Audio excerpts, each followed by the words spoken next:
Assalamu alaikum to all of you. My name is Talat Abbas. Today I am going to start the first lecture of complex variables and transforms. तो सबसे पहले मैं आप लोगों को अपने बारे में थोड़ा सा then related to our course हमारे कोर्स को हम कैसे लेके चलेंगे, कैसे कोर्स डिवीज़न करेंगे, mid term exam, assignments, quizzes, final exams, इससे रिलेटेड थोड़ा सा गाइड करूँगा. And after that I will move towards the introductory lecture of this subject. So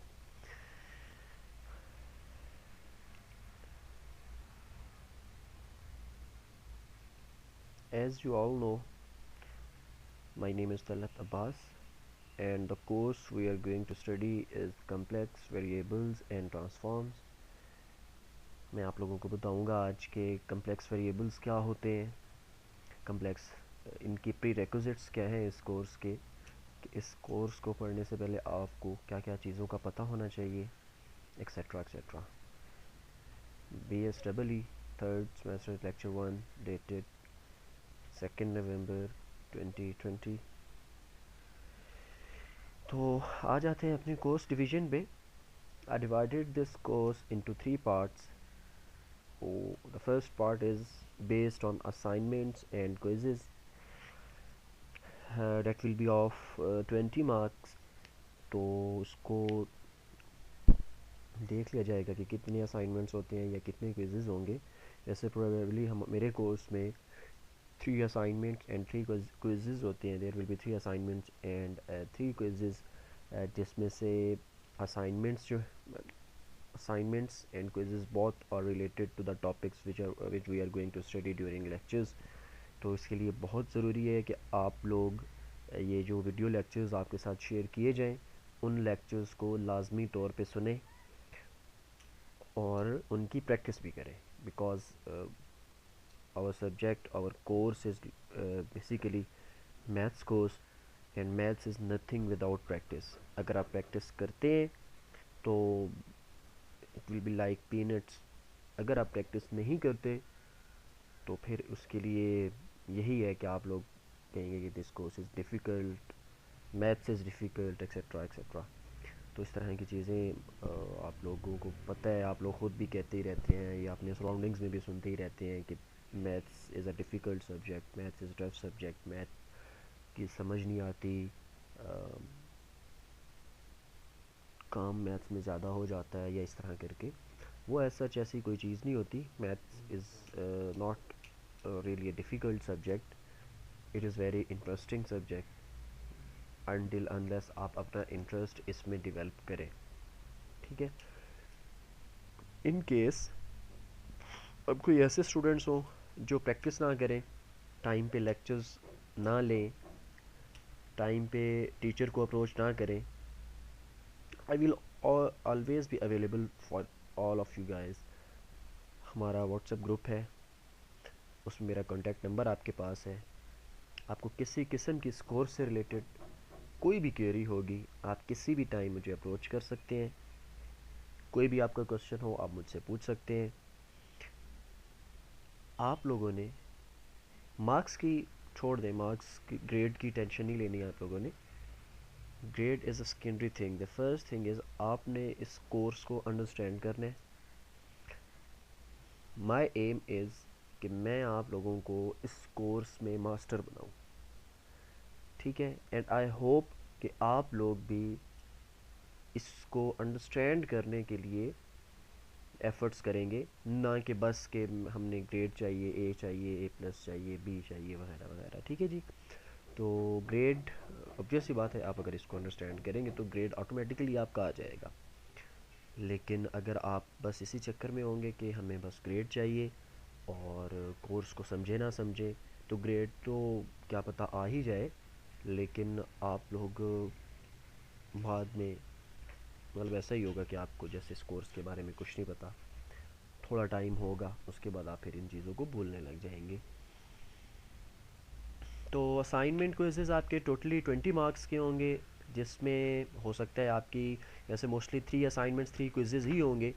अब क्विज़ेस का जो क्विज़ेस है ना, 2 क्विज़ेस तो अनाउंस्ड क्विज़ेस होंगे। अनाउंस मतलब कि मैं आप लोगों को पहले बता दूंगा कि इस डेट को या इस वीक में हमारा एक क्विज़ होगा। एक उनमें से सरप्राइज़ क्विज़ हो सकता है। अब अनाउंस क्विज़ हो तो उसमें तो ऐसा सच इशू नहीं है, वो आप लोगों को बता दिया जाएगा कि क्या उसमें कोर्स आने वाला है, कितने लेक्चर्स आएंगे, एक लेक्चर आएगा, 2 लेक्चर्स आएंगे, जितने भी आएंगे। लेकिन सरप्राइज़ क्विज़ के लिए ये होगा कि फॉर एग्ज़ाम्पल मैं थर्ड वीक में, चले लेट से मैं फोर्थ वीक में आपका सरप्राइज़ क्विज़ ले लेता हूँ, तो उसका सिलेबस क्या होगा, जो प्रीवियस वीक में आप लोगों ने स्टडी किया होगा वही सरप्राइज़ क्विज़ में होगा। फॉर एग्ज़ाम्पल हम आज के और कल के लेक्चर में, इन 2 लेक्चर्स में जो पढ़ेंगे, अगर मैं नेक्स्ट वीक में सरप्राइज़ क्विज़ लूँगा तो ये वाले दोनों लेक्चर्स उसमें इंक्लूड होंगे। इसलिए आपने जो भी लेक्चर्स हों उनको ऑन टाइम करना है, बिल्कुल भी किसी में उसमें लेट नहीं करनी कि बस वीडियो लेक्चर आ गया तो हम उसको बाद में देख लेंगे या इस तरह की कोई चीज़। हमारा क्वेश्चन आंसर सेशन भी हुआ करेगा इंशाल्लाह, जिसमें ये है कि आप सबसे मैं पूछा करूँगा कि किस किस स्टूडेंट ने वीडियो लेक्चर देख लिया, और अगर किसी को कोई इशू हो तो वो डिस्कस करे। अच्छा, अब उसमें ये भी है कि अगर आप लोग मुझसे क्वेश्चन नहीं करेंगे तो फिर मैं आप लोगों से क्वेश्चन करूँगा कि आपने अगर वीडियो लेक्चर्स देखे होंगे, ऑब्वियस सी बात है अगर आपने देखे होंगे तो मैं उस फॉर एग्ज़ाम्पल 1 घंटे का हमारा वीडियो लेक्चर होता है, तो मैं हो सकता है 30th पे या 30 ऑफ द मिनट्स पे पूछ लूँ, वहाँ पे मैंने कोई क्वेश्चन पुट किया हो, मैं आप लोगों से क्वेश्चन पूछ लूँ कि बताएं अगर आप लोगों ने वीडियो लेक्चर देखा है तो मुझे बता दें उसका इस जगह पे या इस टाइम पे या इस क्वेश्चन का क्या आंसर होगा। तो उस क्वेश्चन का आंसर आप तभी कर सकेंगे जब आप लोगों ने वीडियो लेक्चर देखा होगा। तो इसलिए बहुत इंपॉर्टेंट है आप लोगों ने लेक्चर्स लाजमी लेने हैं, ताकि आप लोगों को कोर्स में कोई ऐसा सच इशू ना हो। उसके बाद आ जाता है हमारा मिड टर्म एग्ज़ाम। तो मिड टर्म के मार्क्स आप लोगों को ऑलरेडी पता है, you are the student of third semesters, तो फर्स्ट सेकंड में आप लोगों को इस चीज़ का आइडिया हो चुका है कि यूनिवर्सिटी में आपका जो मिड टर्म एग्ज़ाम होता है डेट इज़ ऑफ 30 मार्क्स। अब वो तो डेट शीट जो यूनिवर्सिटी की तरफ से प्रोवाइड की जाएगी, अकॉर्डिंग टू डेट हम लोग उसको जो है ना सेट कर लेंगे। और फाइनल एग्ज़ाम भी आपका 50 मार्क्स का ही होता है, ये भी according to the date sheet होगा, जो डेट शीट यूनिवर्सिटी प्रोवाइड करेगी अकॉर्डिंग टू डेट। हमारे वैसे रेगुलरली 32 लेक्चर्स एक्सपेक्टेड है, 32 लेक्चर्स में हम अपने इस कोर्स को इंशाल्लाह कंप्लीट करेंगे। फर्दर अगर कोर्स से रिलेटेड आप लोगों को कोई कन्फ्यूजन या कोई क्वेश्चन हो तो वो आप लोग मुझसे क्वेश्चन आंसर सेशन में या पर्सनली ग्रुप में पूछ सकते हैं। तो अभी मैं एक बार रिकैप कर देता हूँ, बस हमने जो चीज़ें डिस्कस की। Today's our lecture number 1, my name is Talat Abbas, I did MS in mathematics from Comstats University Islamabad, and currently I am a regular teacher in some private organization, and also working as a visiting lecturer in Federal Urdu University.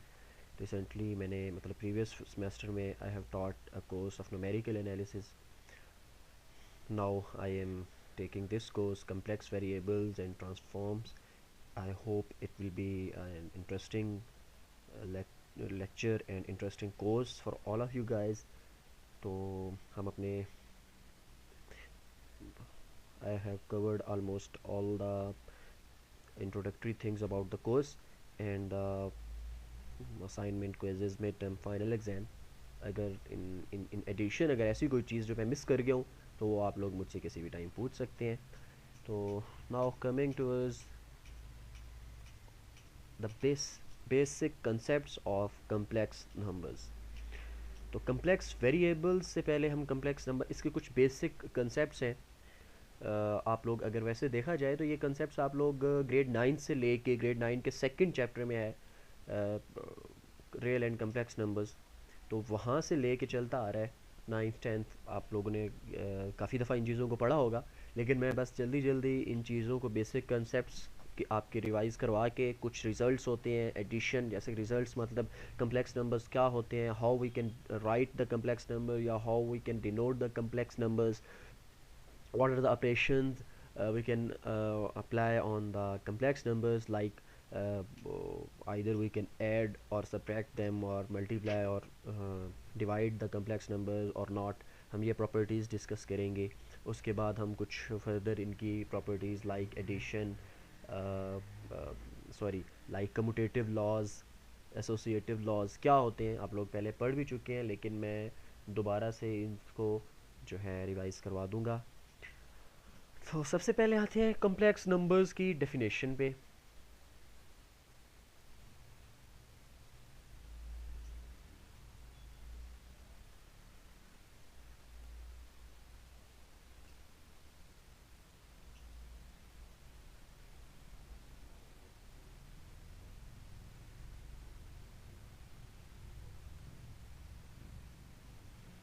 तो complex number की definition है a number of the form of जी x plus iota y. X plus iota y, x and y are variables here, तो ज़रूरी नहीं है कि अगर यहाँ पे लिखा है z is equal to x plus iota y तो इसी फॉर्म बस, this is the general form. ठीक है, when we are defining anything या एनी टर्म, तो हम जनरली एक बात कर रहे होते हैं कि जनरली हम किसी नंबर को या किसी भी टर्मिनोलॉजी को ऐसे डिफ़ाइन कर सकते हैं, और जब हम कोई जनरली चीज़ डिफ़ाइन कर रहे हैं तो उसमें हम अकॉर्डिंग टू आवर जो क्या कहते हैं रिक्वायरमेंट या अकॉर्डिंग टू आवर नीड हम उसको बाद में डिफ़ाइन कर सकते हैं। ठीक है जी, तो x प्लस आयोटा वाई, अब फॉर एग्जांपल हम देखते हैं इसका क्या मतलब है। Let's say we have a number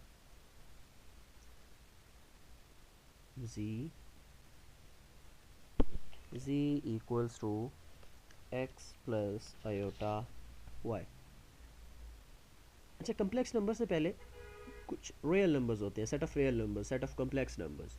तो सेट ऑफ रियल नंबर्स क्या होता है, हमारे पास जितने भी नंबर्स होते हैं वो पॉइंट्स की फॉर्म में हो, फ्रैक्शन में हो, प्लस हो, माइनस हो, तो वो सारे हमारे पास रियल नंबर्स होते हैं। ठीक है जी, तो अगर हमारे पास रियल नंबर के साथ आयोटा आ जाए, अगर किसी भी नंबर के साथ this is iota I, this I means iota, I equals to iota. ठीक है जी, इसको आई का मतलब यहाँ पे I, I is a symbol here not an alphabet. ठीक है जी, I is a symbol. Iota, iota की वैल्यू क्या होती है, आयोटा की वैल्यू आपके पास होती है स्क्वायर रूट ऑफ -1। ठीक है, तो स्क्वायर रूट ऑफ -1 का क्या मतलब है, अगर कभी भी आपके पास कोई ऐसी वैल्यू, कोई नेगेटिव वैल्यू का स्क्वायर रूट आ जाए, तो ऑटोमेटिकली आपको पता चल जाना चाहिए कि यहाँ पे अगर आपके पास किसी भी नेगेटिव वैल्यू का स्क्वायर रूट आ गया तो वो एक कम्प्लेक्स नंबर होगा। अगर आप इसको कैलकुलेटर पे चेक करना चाहें तो वहाँ भी कर सकते हैं, आप कैलकुलेटर पे किसी भी नेगेटिव वैल्यू का स्क्वायर रूट लेके चेक करें, आपको मैथ एरर देगा, because we can not take the square root or any root, cube, fifth, fourth root of a complex number हम फाइंड नहीं कर सकते।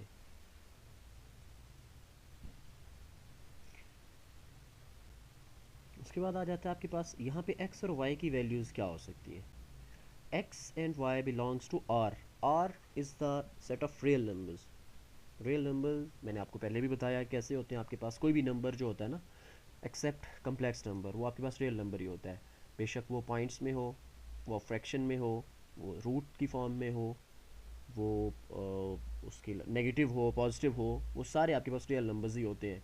तो यहाँ पे इसका मतलब x y belongs to R, इसका मतलब क्लियरली है कि x and y could be any number. ठीक है, और आयोटा क्या है, iota is the square root of -1 is called a complex number. अब कम्प्लेक्स नंबर जो होता है ना, उसके दो पार्ट्स होते हैं हमेशा। Complex number based on complex number always be based on two two parts. The first one is the real part of the complex number. Real part of, like, we are considering here z as a complex number. So we have here we have two parts of z. One is real part of z and the second one is complex part of z. अभी मैंने आपको बताया कि complex हमेशा वही number होगा जिसके साथ आयोटा आए. अगर आप देखें यहाँ पे z में, ये दिस इज z, तो z is x plus iota y. x के साथ कोई आयोटा की फॉर्म नहीं है, x के साथ आयोटा नहीं है, x आपके पास एक सेपरेट नंबर है. And we know that x y both belongs to r, both are real numbers, but just because of iota y के साथ आ गया, तो इसलिए हम y iota y इस पार्ट को complex पार्ट कहेंगे और x को real पार्ट कहेंगे. और हम इसको डिनोट कैसे कर सकते हैं? एक तो जनरली आप लिख सकते हैं कि x is the real part of z, लेकिन आप इसको आर ई ऑफ z ऐसे भी राइट कर सकते हैं. सिमिलरली अगर आपने कम्प्लेक्स या इमेजिनरी पार्ट ऑफ z क्या होगा? I am of z. Imaginary I am से इसको डिनोट कर सकते हैं, is called imaginary part of z. The set of all complex number is denoted by c. This c is not same as like the alphabetical c. Let's say आपके पास है ये, यहाँ पे एक आपके पास तो ये है ना c, ये अल्फ़ाबेट का मैंने जो ए बी सी वैसे नॉर्मली आपके पास होता है जनरल, एक ये c है और एक आपके पास ये c इज़ अ सिंबल. इन दोनों में स्लाइट सा डिफरेंस है. This is alphabetical C and this is the notation. This denotes that C is set of complex numbers. अब ज़रूरी नहीं है आप थ्रू आउट द कोर्स हम लोग हर जगह पे लिखा करें this is set of complex number, set of complex number. अगर आपको कहीं भी ये सिंबल देखने को मिलता है, दिस वन, ये जिसको मैं सेलेक्ट कर रहा हूँ, तो आपको वहाँ पे पता चल जाना चाहिए, ये जो सिंबल आपके पास सामने खड़ा है, आपको वहाँ पे पता चल जाना चाहिए कि यहाँ पे कम्प्लेक्स नंबर्स की बात हो रही है, राइट? तो this is the definition of complex numbers, very basic definition. तो उसको अगर आप इन सेट बिल्डर नोटेशन में लिखना चाहते हैं तो c is equals to z such that z is equals to x plus iota y. x plus iota y complex numbers में जितने भी नंबर्स होंगे वो x प्लस आयोटा y की फॉर्म में ही राइट किए जाते हैं. This is the general form. कोई भी नंबर होगा, कोई भी कम्प्लेक्स नंबर होगा, वो इसी फॉर्म में ही लिखा जाएगा. लेट्स से यहाँ पे कोई क्वेश्चन पूछ सकता है कि अगर आपके पास कोई नंबर है 2 आयोटा, अब आपसे कोई पूछ सकता है कि ये भी एक कम्प्लेक्स नंबर है क्योंकि 2 के साथ आयोटा आ गया, 2 के साथ आयोटा आ गया ना, तो इसका मतलब ये भी एक कम्प्लेक्स नंबर होना चाहिए. लेकिन आप तो कह रहे थे जी, हम तो कह रहे हैं कि जी x प्लस आयोटा वाई इस फॉर्म में होना चाहिए, लेकिन ये तो सिर्फ 2 आयोटा है. तो आप इसको लिख सकते हैं 2 प्लस 0 प्लस 2 आयोटा, लिख सकते हैं ना. 2 iota is also a complex number, लेकिन इसमें क्या है, इसमें जो रियल पार्ट है वो 0 है. तो बैक एंड पे ये है x प्लस आयोटा वाई की फॉर्म में ही, लेकिन जो रियल पार्ट है वो 0 है, इसलिए हम 0 प्लस 0 की तो कोई वैल्यू नहीं होती, इसलिए हम 0 प्लस 2 आयोटा को सिंपल 2 आयोटा राइट कर सकते हैं. नेक्स्ट है आपके पास arithmetic operations on set C. अब यहाँ पे देखें ना, लिखा जा सकता है arithmetic operations on complex numbers या arithmetic operations on the set of complex numbers. यहाँ पे मैंने क्या राइट कर दिया, arithmetic operations on set C. अब आपको नोटेशन का पता है, ये देखिए हल्का सा मैंने यहाँ पे ये इसमें वो यहाँ पे इसके एक डैश टाइप लगाया हुआ है, सिर्फ इसको डिफ्रेंशिएट करने के लिए कि it's not the alphabetical C, it's the set of complex numbers.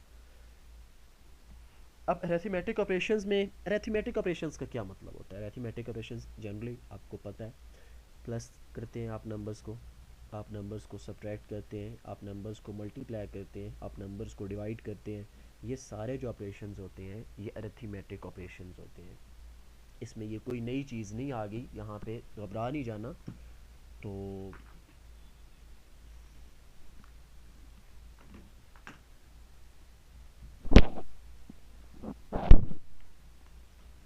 अच्छा, अरिथमेटिक ऑपरेशंस में हमें पता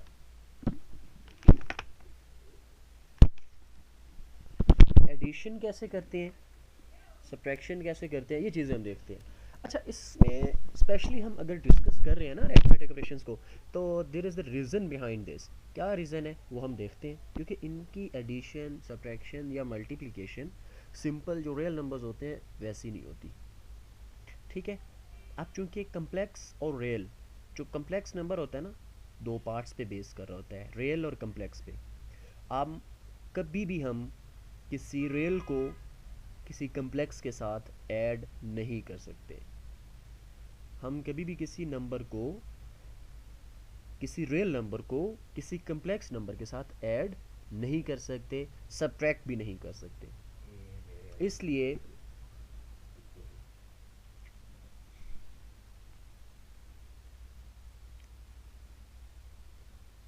let z1 is equals to x1 plus iota y1, z2 is equals to x2 plus iota y2। अब हमने नंबर्स को add करना है तो ऑब्वियसली हमारे पास एटलीस्ट टू नंबर्स तो होने चाहिए। हमने दो कम्प्लेक्स नंबर्स को कंसिडर कर लिया, date are z1 and z2। तो इनको ऐड करने के लिए क्या होगा जी, z1 plus z2 equals to, जैसा कि मैं पहले आपको बता रहा था कि the addition of complex number is not same as like the other numbers like real numbers. ठीक है। रियल नंबर्स में तो क्या होता है, सिंपल आपके पास 2 + 3 कर देते हैं, 5 + 7, कोई भी दो नंबर होंगे डायरेक्टली आप उनको ऐड करेंगे, आपका आंसर आ जाएगा। लेकिन कम्प्लेक्स नंबर में क्या होता है, कम्प्लेक्स नंबर को हम वैसे ऐड नहीं कर सकते। अब नेक्स्ट क्वेश्चन है कि हम क्यों नहीं कर सकते, क्यों?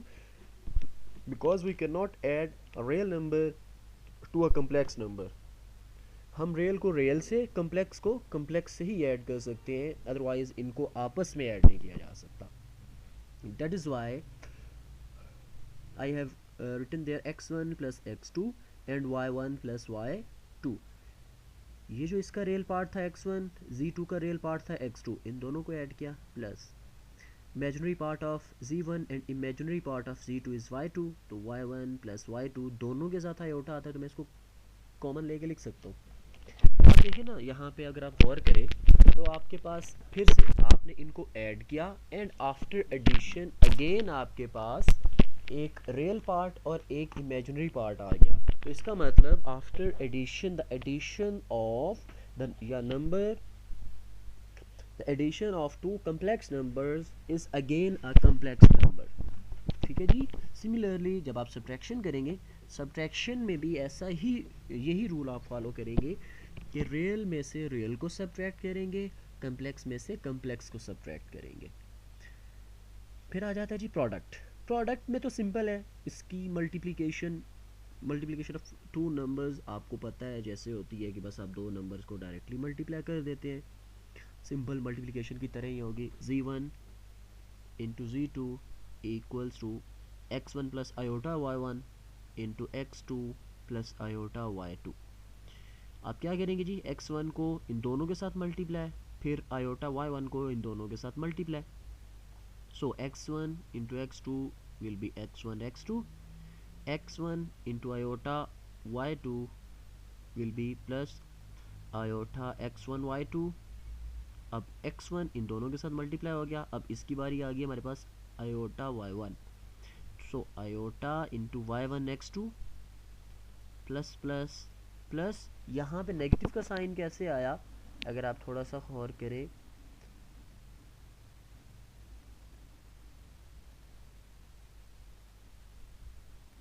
हमने दो नंबर्स कंसीडर किए, मैं मल्टीप्लिकेशन करके आपको दिखा देता हूँ ताकि क्लियर हो जाए। z1 equals to x1 plus iota y1,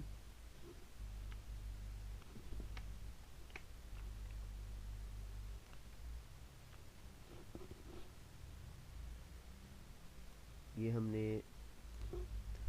एक कम्प्लेक्स नंबर कंसीडर कर लिया and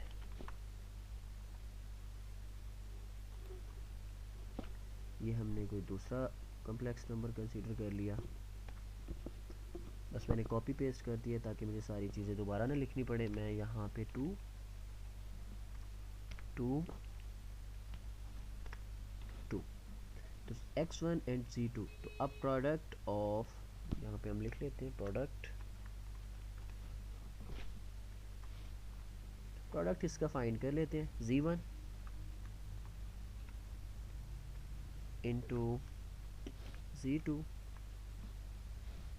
this will be equals to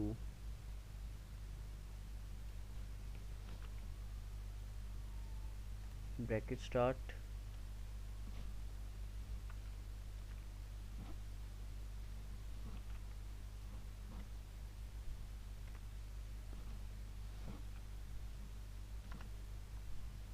into, ये z1 की हमने वैल्यू पुट की, अब हम z2 की वैल्यू पुट कर रहे हैं।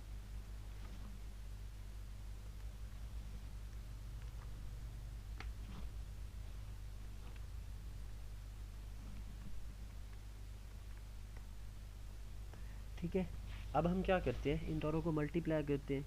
तो जब मल्टीप्लाई करेंगे,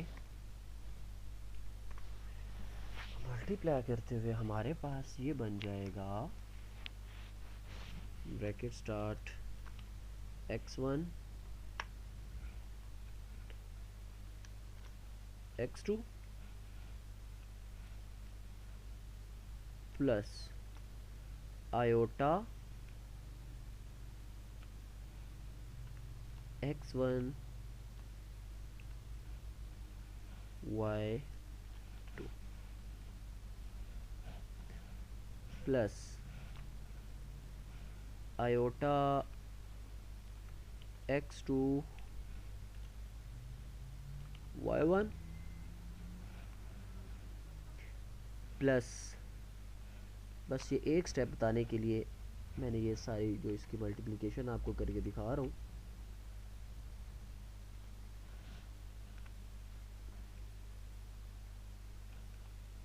plus iota square into y1 y2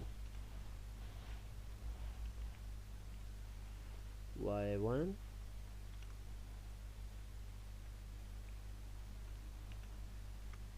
y2 bracket close. हमने सबको मल्टीप्लाई कर लिया, तो इसलिए हमने क्या कर दी, फाइनली इसकी ब्रैकेट क्लोज कर दी।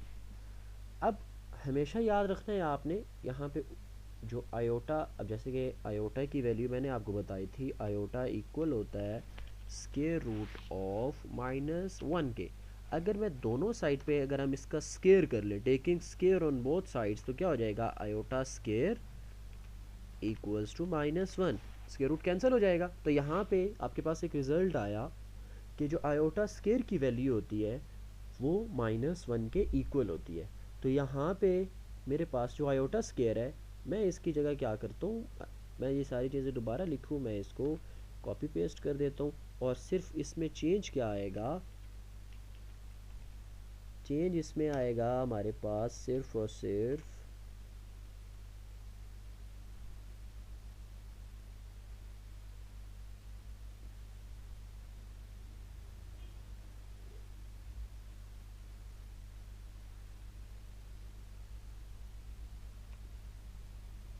ये आयोटा स्केयर की जगह हमने ये वाला रिज़ल्ट चूज़ किया, और इसकी जगह हमारे पास जो वैल्यू आ गई वो आ गई -1। ठीक है, आपको पता है माइनस की वैल्यू अगर हम ना भी लिखें, वन वैल्यू हम ना भी लिखें, तो उससे एज सच कोई फ़र्क नहीं पड़ता। तो यहाँ पे हमने बस नेगेटिव साइन कर लिया। नेक्स्ट स्टेप में क्या हो जाएगा, नेक्स्ट स्टेप भी सेम ही होगा, बस ये इसके साथ भी आयोटा है, इसके साथ भी आयोटा है। हम जस्ट क्या करेंगे, इस आयोटा को कॉमन लेके हमारा प्रोडक्ट जो है वो कंप्लीट हो जाएगा। तो ये था प्रोडक्ट लेना कम्प्लेक्स नंबर्स का। अगर आप देखें यहाँ पे, तो ये तो x1 x2 आपका रियल नंबर है, इसके साथ आप देखें आयोटा नहीं है। दूसरा रियल नंबर कौन सा है, y1 y2, ये दोनों रियल नंबर्स हैं। हमने रियल नंबर्स को इकट्ठा लिख लिया और कम्प्लेक्स नंबर को कंबाइन कर दिया, तो हमारे पास रियल और कम्प्लेक्स पार्ट डिफरेंट हो गए। इससे हमें एक और रिजल्ट मिला, डेट इज़ कि product of two complex numbers is again a complex number, right. Hopefully यहाँ तक सब कुछ क्लियर होगा। अगर किसी को कोई कन्फ्यूजन हो तो at the end question answer sessions में या after this lecture, after watching this lecture, वो मुझसे ग्रुप में भी पूछ सकते हैं क्वेश्चंस। आपको मैं यही सजेस्ट करूँगा कि अगर आप में से किसी भी स्टूडेंट का कोई भी क्वेश्चन हो तो वो ग्रुप में ही पूछा करे। उसमें ये है कि हो सकता है किसी दूसरे स्टूडेंट को कभी सेम क्वेश्चन हो, तो या हो सकता है आपके क्वेश्चन से दूसरों को भी फ़ायदा हो जाए, इसलिए ग्रुप में पूछिएगा ताकि उसके आंसर सबको पता चल जाए, सबकी जो क्वेरीज हों वो क्लियर हो जाए। नेक्स्ट है डिवीजन। डिवीजन चेक करते हैं हमारे पास कि क्या होती है डिवीजन, हम कर सकते हैं या नहीं कर सकते। तो डिवीजन में एक चीज़ का ख्याल रखना है, वैसे ही हमने Z1 और Z2 को अज्यूम किया हुआ, ठीक है जी। तो Z1 डिवाइडेड बाय Z2, लेकिन यहाँ पे एक कंडीशन मेंशन कर दी गई, let Z2 is not equals to zero. why this condition is posted there? Because if Z2 is 0, Z2 is in denominator, and when denominator of a fraction is 0, then क्या होता है आपके पास, undefined form आ जाती है। Undefined form मतलब infinity type आ जाती है। जैसे कि आप किसी भी नंबर को कैलकुलेटर पे भी चेक करें, आप किसी भी नंबर को जब ज़ीरो से डिवाइड करेंगे तो वो आपको एरर दे देगा, ठीक है। इसलिए ज़रूरी है कि जो Z2 है वो ज़ीरो के अलावा कोई नंबर हो। हम दोनों को डिवाइड कर लेते हैं। हमेशा याद रखना है यहाँ पे, whenever you have to divide two complex numbers, या आपके पास क्वेश्चन आ जाए वो डिवीजन में हो, फ्रैक्शन में हो, कम्प्लेक्स नंबर्स हो, और आपसे कहा जाए कि इसको सिंप्लीफाई करें, तो एक टर्म, एक मेथडोलॉजी यूज़ करते हैं, उसको हम कहते हैं रैशनलाइजेशन। यहाँ पे भी अगर आप देखें ना, रैशनलाइजेशन ही की गई। रैशनलाइजेशन क्या होती है कि जो भी वैल्यू आपके पास डिनोमिनेटर में है, जैसे कि मैं बात करूँ तो ये जो वैल्यू आपके पास,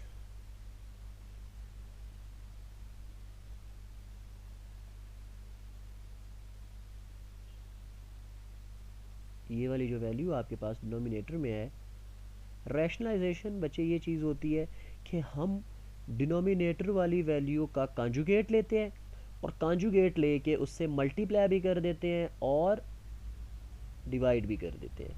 दिस इज़ रैशनलाइजेशन, सिंपल। तो हमने कॉन्जुगेट लिया। कॉन्जुगेट क्या होता है, चले मैं आपको कॉन्जुगेट के बारे में भी बता देता हूँ। कॉन्जुगेट इज़ कि जो भी आयोटा वाला नंबर है उसका साइन चेंज कर देना। प्लस था तो हमने माइनस कर दिया, अगर यहाँ माइनस होता तो हम प्लस कर देते। ये सिंपल कॉन्जुगेट होता है। इस सब का आपको पता है, इसलिए मैं ज़्यादा कॉन्जुगेट की डिटेल में नहीं जा रहा।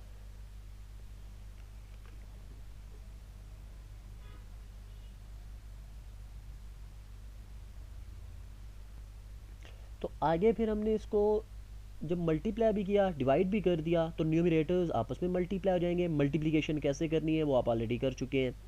ये ऊपर ही मैंने आपको बताया प्रोडक्ट कैसे लेना होता है। नीचे अगर आप देखें तो आप सिंपल जैसे ट्रेडिशनली होता है कि आप इसको मल्टीप्लाई कर दें, या आपके पास यहाँ एक फार्मूला भी होता है कि एक्स के ए प्लस बी इंटू ए माइनस बी इक्वल होता है ए स्केयर। मैं यहाँ पे फार्मूला लिख दूँ, यहाँ पे क्या होता है जी, ए प्लस बी, ए प्लस बी इंटू ए माइनस बी इक्वल्स। ये सारे ग्रेड 9th के फार्मूलाज हैं, आप लोग ऑलरेडी कर चुके हैं। मैं बस जस्ट बेसिक कंसेप्ट को थोड़ा सा रिकॉल करवाना चाह रहा हूँ। ए स्केयर माइनस बी स्केयर, तो ये फार्मूला यहाँ पे यूज़ किया गया।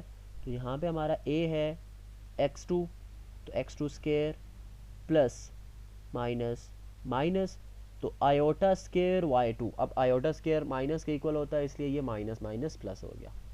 सिंपल है। अब क्या जी, अब ये रियल पार्ट है, ये इमेजिनरी पार्ट है। इन दोनों को x square x2 square plus y2 square divide कर रहा है, तो हमने इसको सेपरेटली डिवाइड कर दिया। हमने रियल पार्ट सेपरेट कर लिया और इमेजिनरी पार्ट सेपरेट कर लिया। अब आ जाता है आपके पास remark. Commutative law, associative law and distributive law are hold in complex numbers. ये रिमार्क मैं आपको एज एन असाइनमेंट दूंगा। आप ये असाइनमेंट जो है मुझे सबमिट करेंगे, इन द ग्रुप भी कर सकते हैं। मैं आपके साथ अपना ईमेल एड्रेस भी शेयर कर दूंगा, आप उस ईमेल एड्रेस पे भी शेयर कर सकते हैं। तो कम्यूटेटिव लॉ क्या होता है, फॉर एग्जांपल अगर आपके पास दो नंबर्स है ना, Z1 और Z2 की बात कर लें, तो कम्यूटेटिव लॉ होता है Z1 plus Z2 with respect to addition की अगर बात करें, तो Z1 प्लस Z2 इक्वल होगा Z2 प्लस Z1 के। तो एडिशन फिर हम कहते हैं, मतलब आप कहते हैं ना 2 + 3 = 5 एंड 3 + 2 = अगेन 5। तो कम्यूटेटिव लॉ होल्ड कर जाता है in real numbers. Complex numbers में आपने चेक करके बताना है with example. Associative law, commutative law जैसे जिस कम्यूटेटिव लॉ 2 नंबर्स के लिए होता है, तो एसोसिएटिव लॉ 3 नंबर्स के लिए होता है। And distributive laws are hold in complex numbers. ये आपकी एक छोटी सी असाइनमेंट है, मैक्सिमम आप कह सकते हैं तो 1 या 2 पेजेस की हो जाएगी। ये आप लोगों ने इस रिमार्क को विद एग्जांपल्स मुझे सबमिट करने हैं। फिर हम आ जाते हैं इक्वलिटी ऑफ नंबर्स के। इक्वलिटी ऑफ नंबर्स का मतलब कि अगर आपके पास दो कम्प्लेक्स नंबर्स हों तो वो कब इक्वल हो सकते हैं, तो सिंपल है, जब वो दोनों सेम बिल्कुल सेम होंगे। उसका बिल्कुल सेम होने का मतलब यहाँ पे वैसे तो क्वेश्चन किया जा सकता है ना कि यार ये तो सिंपल सी बात है कि दो नंबर्स सिर्फ और सिर्फ तभी एक जैसे हो सकते हैं जब वो सेम होंगे। लेकिन चूंकि कम्प्लेक्स नंबर्स की बात हो रही है, कम्प्लेक्स नंबर के दो पार्ट्स होते हैं, इसलिए यहाँ पे स्पेसिफिकली उनको डिस्कस किया गया है। ठीक है, तो बच्चे मैं यहाँ पे एक चीज़ फिर रिपीट करूँगा कि आप लोग इस कोर्स में कोई भी टॉपिक पढ़ें, व्हाट इज़ दैट टॉपिक वो तो आपने पढ़ना ही पढ़ना है। Why is that topic, why का आंसर आपको पता होना चाहिए। अब जैसे कि इक्वलिटी ऑफ कम्प्लेक्स नंबर्स बहुत ही बेसिक सी चीज़ है कि हम दो नंबर्स की इक्वलिटी को क्यों पढ़ रहे हैं। हम कम्प्लेक्स नंबर में स्पेसिफिकली इसलिए पढ़ रहे हैं क्योंकि complex numbers have two parts, one of them is real and other one is complex. ठीक है जी। अच्छा, अब वो कहता है कि two complex numbers z1 and z2 are equal if and only if x1 is equals to x2 and y1 is equals to y2, if and only if the real parts of both numbers and real part as well as the complex part of both numbers are equal, then we can say that the complex numbers are equal. Otherwise अगर आपका real part equal हो लेकिन complex ना equal हो, या complex part equal हो और real part equal ना हो, तो फिर हम कभी भी नहीं कहते कि वो complex numbers equal होंगे। दोनों का real part और complex part दोनों का equal होना ज़रूरी है। उसके बाद अभी जो हमारे पास रिमार्क है, बहुत ही इंपॉर्टेंट रिमार्क है, that is complex numbers are not comparable, I ordering property doesn't hold in set of complex. अब यहाँ पे भी देखिए, मैंने आपको स्टार्ट में बताया था कि हम फर्दर इसमें कभी भी ज़रूरी नहीं है कि हम ये लिखते जाएं कि जी set of complex numbers, set of complex numbers. तो हम यहाँ पे सी, ये जो सिंबल कम्प्लेक्स नंबर्स का यूज़ करेंगे तो वहाँ से ऑटोमेटिकली आपको अंडरस्टैंड कर लेना चाहिए कि ये कम्प्लेक्स नंबर्स की बात हो रही है। अच्छा चले, मैं आपको रिमार्क के बारे में थोड़ा सा बताता हूँ कि वो पूछना क्या चाहता है। वो ये पूछना ये चाहता है, ये बताना ये चाहता है कि complex numbers are not comparable, कि कम्प्लेक्स नंबर को हम क्यों नहीं कंपेयर कर सकते जी। क्या मतलब है कंपेयरिंग का, दो नंबर्स को कैसे कंपेयर किया जा सकता है। ऐसे ही किया जा सकता है ना। हम कहते हैं या तो कोई से दो नंबर्स हैं, फॉर एग्जांपल मैं कहता हूँ A and B are two numbers, तो आपके पास तीन कंडीशंस आती हैं, या ए और बी इक्वल हो सकते हैं, या ए लेस देन बी हो सकता है, या ए ग्रेटर देन बी हो सकता है। ऐसी बात है। अब हम बात करेंगे कम्प्लेक्स नंबर्स की। वो कहता है complex numbers are not comparable. क्यों नहीं है, हम एक इसको एग्जाम्पल से जो है ना प्रूव कर देते हैं। जो हमने बात की हम उसका प्रूफ दे देते हैं। कहता है जी हमने अज्यूम कर लिया let z1 is iota and z2 is zero. दो कॉम्प्लेक्स नंबर्स यूज लिए हमने। अब z1 इज आयोटा, ये भी वैसे ही है। अब z1 इज आयोटा, लेट से z1 इक्वल्स टू आयोटा। अब आप कहेंगे ये x प्लस आयोटा y की फॉर्म में तो नहीं है। बिल्कुल है, ये देखें ना, इसको मैं राइट कर सकता हूँ, zero plus iota. Here x is zero and y is 1। जो दूसरे वाला नंबर है z2 इक्वल्स टू 0।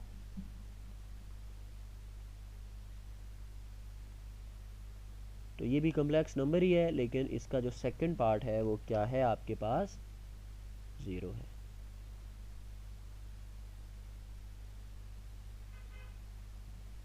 मतलब ये 0, चले ऐसे लिख लें, 0 प्लस 0 आयोटा राइट कर लें। अब हमने इनको कंपेरेबल का क्या मतलब है, या तो z1 will be equals to z2, या फिर क्या हो सकता है z1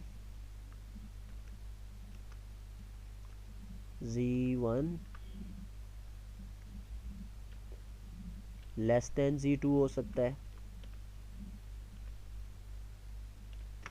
या फिर z1 ग्रेटर देन Z2 हो सकता है, ये कंपेरेबल, कंपेयर मतलब ऐसे कंपेयर कर सकते हैं। लेकिन हमने यहाँ पे कह दिया ये कंपेरेबल नहीं है, हम उसका प्रूफ दे रहे हैं। Suppose that Z1 and Z2 are comparable. अब हमने प्रूफ करना है कि ये कंपेरेबल नहीं है। हम सपोज क्या कर रहे हैं, Z1 and Z2 are comparable. तो ये ना एक प्रूफ करने का एक काउंटर वे होता है। तो कंट्रेरी हम इसको लेके चलेंगे, मतलब हम उल्टा चलेंगे।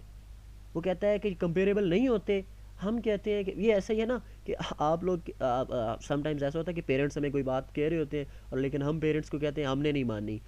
जब नहीं मानते और बाद में देखते हैं कि जी हमारा ही नुकसान हुआ, माँ बाप की बात मान लेते तो हमें फ़ायदा होता। ये कुछ ऐसे ही है। रिमार्क में वो कहता है कंपेरेबल नहीं है, हम कहते हैं जी हमने नहीं मानना, हम कह रहे हैं कि जी कंपेरेबल है। हम कंपेरेबल अज्यूम करते हैं और देखते हैं कि अगर हम इसको कंपेरेबल अज्यूम कर ले तो क्या होगा आगे। ये किसी न किसी फैक्ट को ना डिनाई करेगा, और जब वो फैक्ट को डिनाई करेगा ना तो फिर हम कहेंगे कि यार we are supposing it wrong. तो जो बात रिमार्क में थी वो ठीक थी। केस वन, केस वन में हम क्या करते हैं जी, डिफरेंट केसेस आएंगे इसके। तो केस वन में हम इसको अज्यूम करते हैं if I is positive, iota, iota is positive. अगर आयोटा पॉजिटिव होगा तो दोनों साइड्स पे आयोटा मल्टीप्लाई करें, iota dot iota, iota dot iota iota square होता है। आयोटा स्केयर की वैल्यू हमने थोड़ी देर पहले ही डिस्कस की, -1 होती है। तो -1 इज़ ग्रेटर, वो कहता है कि अगर फर्स्ट केस में आयोटा को आप पॉजिटिव पॉजिटिव कंसीडर करें तो -1 ग्रेटर देन ज़ीरो, जो कि फॉल्स है, ये पॉसिबल ही नहीं है। तो इसका मतलब iota is not greater than zero. Second case है, तीन ही कंडीशन है, या तो आयोटा ग्रेटर देन ज़ीरो हो सकता है, या आयोटा इक्वल टू ज़ीरो हो सकता है कम्प्लेक्स नंबर, या फिर क्या हो सकता है, लेस देन ज़ीरो हो सकता है। आयोटा क्या है, बेसिकली Z1 है। तो Z1 greater than Z2, Z2 zero है, Z1 आयोटा है। तो आयोटा ग्रेटर देन ज़ीरो का मतलब बेसिकली है Z1 ग्रेटर देन Z2। ये Z1 ग्रेटर देन Z2, सबसे पहले हम इस कंडीशन को लेके चल रहे हैं। फिर आयोटा अगर ज़ीरो हो जाए तो फिर iota dot iota into this, दोनों साइड पे स्केयर किया, -1 equals to zero. This is again a false statement. तो इसका मतलब iota Z1 couldn't be greater than Z2, Z1 is not equal to Z2। फिर तो तीसरी चीज़ होनी चाहिए। हम वैसे नॉर्मली तो ये कह रहे होते हैं ना, कोई से दो नंबर हो या तो ए इक्वल होते हैं, या ए ग्रेटर देन भी होगा, या बी ए लेस देन भी होगा। लेकिन कम्प्लेक्स नंबर में ऐसा केस नहीं होता। तीसरा क्या है, अगर मैं कोई आयोटा नेगेटिव नंबर कंसीडर कर रहा हूँ, iota is less than zero. अब आयोटा लेस देन ज़ीरो का क्या मतलब है, ज़ीरो से जितने भी छोटे नंबर्स होते हैं नेगेटिव होते हैं। क्या होते हैं, नेगेटिव होते हैं। और एक चीज़ याद रखनी है, इन इक्वलिटीज़ में जब भी हम किसी नेगेटिव नंबर से मल्टीप्लाई करते हैं ना तो इनइक्वालिटी रिवर्स हो जाती है। जैसा कि ये आयोटा लेस देन ज़ीरो है, और आयोटा क्या है, आयोटा एक नेगेटिव नंबर है यहाँ पे, और फिर हमने आयोटा से मल्टीप्लाई कर दिया, मतलब नेगेटिव नंबर से मल्टीप्लाई कर दिया। नेगेटिव नंबर से मल्टीप्लाई किया तो ये जो लेस देन ज़ीरो था ये रिवर्स होकर ग्रेटर देन ज़ीरो हो जाएगा। तो iota into iota, iota square, and iota square is equal to -1, and -1 is greater than zero, जो कि फॉल्स है। तो इसका मतलब आयोटा लेस देन ज़ीरो भी नहीं है, आयोटा इक्वल टू ज़ीरो भी नहीं है, आयोटा ग्रेटर देन ज़ीरो भी नहीं है। तो तीनों कंडीशंस में से कोई भी होल्ड नहीं कर रही, तो इसका मतलब हम इसको कंपेयर कर ही नहीं सकते। इसका मतलब क्या है, हम इनको कंपेयर ही नहीं कर सकते जी। ये मतलब ये आयोटा नॉट, आयोटा क्या है, iota is basically Z1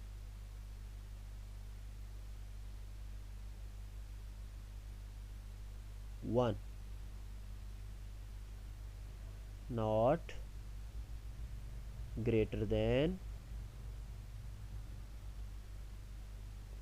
Z2। यहाँ पे Z1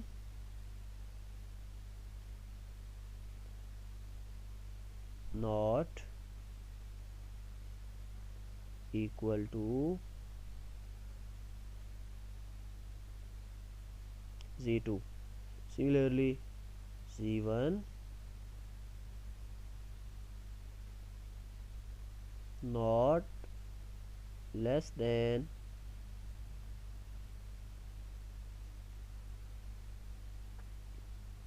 Z2। तो दो नंबर्स को कंपेयर करने के लिए हमारे पास मैक्सिमम 3 कंडीशंस ही होती हैं, वो तीनों नहीं होल्ड कर रही, तो इसका मतलब हम नंबर्स को कंपेयर ही नहीं कर सकते।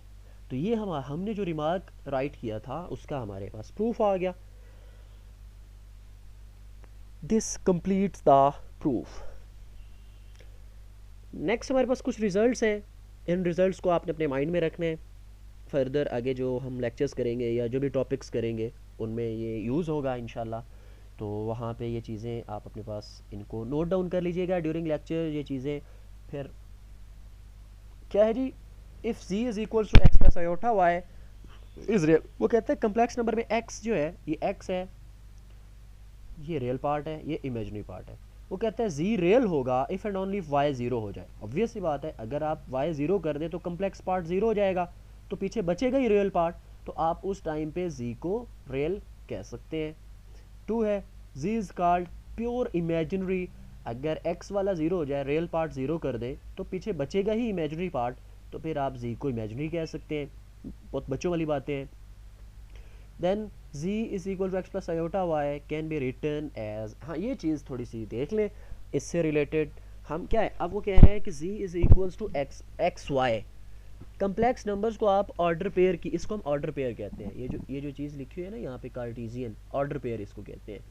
अगर आपके पास, जब हम कम्प्लेक्स नंबर्स की बात कर रहे हो, अगर आपके पास x कॉमा वाई लिखा हो, तो इसका मतलब यही आपने समझना है।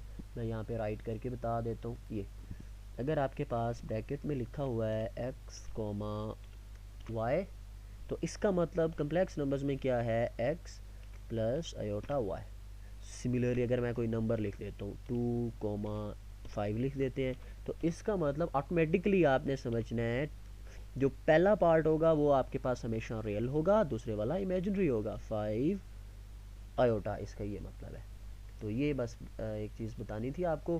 नेक्स्ट है, every complex number is position vector of the point, so complex numbers can be treated as a vector. Complex number यहाँ पे आप देख लें कि ऐसा वेक्टर्स इनको ट्रीट करते हैं हम, पोजीशन हमें असाइन कर रहे होते हैं कि कौन सा कहाँ पे पड़ा है। अब आ जाता है, हमने पीछे एक conjugate of a complex number rationalisation करते हुए conjugate of a complex numbers को मैंने डिस्कस किया था, उसको यहाँ पे मैंने राइट कर दिया है कि कैसे किसी भी नंबर का कॉन्जुगेट कम्प्लेक्स नंबर का हम कॉन्जुगेट फाइंड कर सकते हैं। That is conjugate of a complex number. तो कहता है कि let c is equals to x plus iota y, हमारे पास कोई कम्प्लेक्स नंबर है, देन उसका कॉन्जुगेट क्या होगा। कॉन्जुगेट किसी भी कम्प्लेक्स नंबर का जब आप कॉन्जुगेट फाइंड कर रहे होगे, उसके ऊपर ऐसे बार लगाते हैं और इक्वल होता है वो x minus iota y is called conjugate of z। Simple है, जो इमेजिनरी पार्ट होता है उसका साइन चेंज कर देते हैं। अगर यहाँ पे z इक्वल होता x माइनस आयोटा वाई के, तो उसका कॉन्जुगेट आपके पास आ जाता x plus iota Y.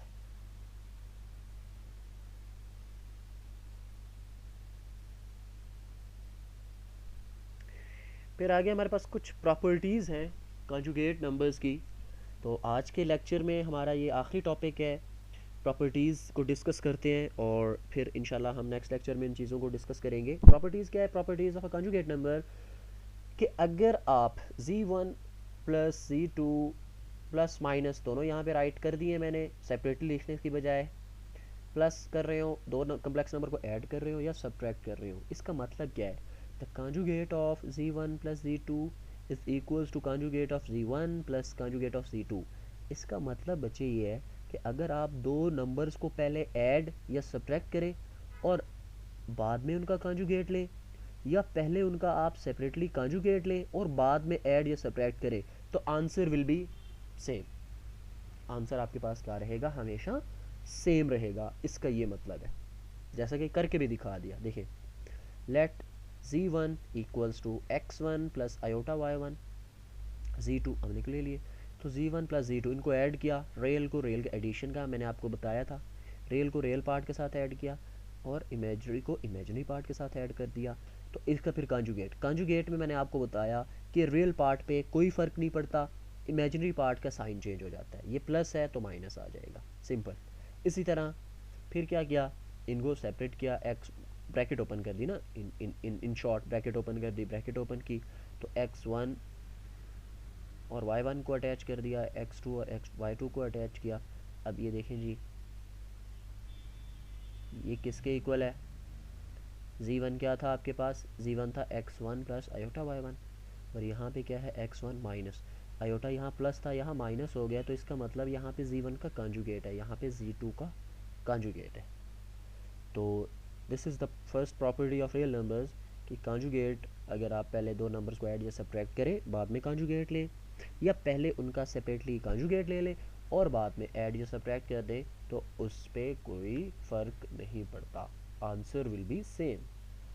Next है कि अगर आप दो नंबर्स का प्रोडक्ट लें और फिर उनको कॉन्जुगेट करें, या पहले कॉन्जुगेट ले लें और फिर प्रोडक्ट लें, तो फिर भी आंसर क्या रहेगा? सेम रहेगा।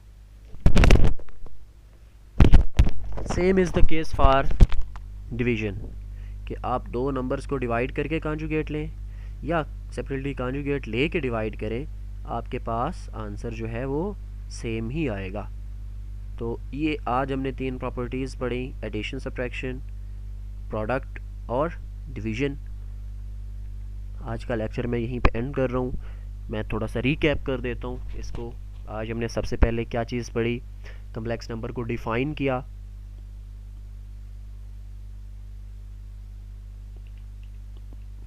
कम्प्लेक्स नंबर्स क्या होते हैं? अ number of the form x plus iota y, ऐसा नंबर जिसमें आयोटा आता है वो कम्प्लेक्स नंबर होता है। या अगर आपके पास स्क्वायर रूट में नेगेटिव का साइन आ जाए तो वो आपके पास एक कम्प्लेक्स नंबर बन जाता है। उसके बाद हमने डिस्कस किए अरिथमेटिक ऑपरेशंस हम कौन कौन से अप्लाई कर सकते हैं उन कम्प्लेक्स नंबर्स। तो वो आ गया, एडिशन भी अप्लाई की जा सकती है, सब्ट्रैक्ट भी किए जा सकते हैं, प्रोडक्ट भी लिया जा सकता है, डिवीजन भी की जा सकती है। तो कोई ऐसा हमारे पास अरिथमेटिक ऑपरेशन नहीं था जो कि हम कम्प्लेक्स नंबर में ना कर सकते हो। बस एक चीज़ का ख़ास ख्याल रखना है कि जब आप दो कम्प्लेक्स नंबर को डिवाइड कर रहे हो तो डिवीजन वाला नंबर जो है वो ज़ीरो नहीं होना चाहिए। और किस तरह से करते हैं वो हमने ब्रीफली डिस्कस कर लिया। फिर आपके पास एक रिमार्क था कम्यूटेटिव लॉज, इसके लिए ये मैंने आपको एज एन असाइनमेंट दिया है। तो इक्वलिटी ऑफ कम्प्लेक्स नंबर्स, दो नंबर्स को इक्वल सिर्फ और सिर्फ तब होते हैं जब उसका रियल और इमेजिनरी दोनों पार्ट जो हैं वो इक्वल हों। अदरवाइज़ वो इक्वल, कोई एक पार्ट भी अगर डिफरेंट है तो वो इक्वल नहीं होते। फिर हमने एक बहुत ही इम्पॉर्टेंट किया कि complex numbers are not comparable, कि उनको कंपेयर नहीं किया जा सकता। मैंने आपको बताया कि कंपेयर क्या होता है। कंपेयर का मतलब दो नंबर्स या तो एक दूसरे के इक्वल हो सकते हैं, या तो एक नंबर दूसरे से छोटा हो सकता है या बड़ा हो सकता है। हमने देखा, हम यहाँ पे कह रहे हैं कम्प्लेक्स नंबर कंपेरेबल नहीं होते, हमने उसका प्रूव करके देख लिया कि दो नंबर्स अगर हम लें कम्प्लेक्स नंबर तो वो एक दूसरे से कंपेरेबल नहीं है।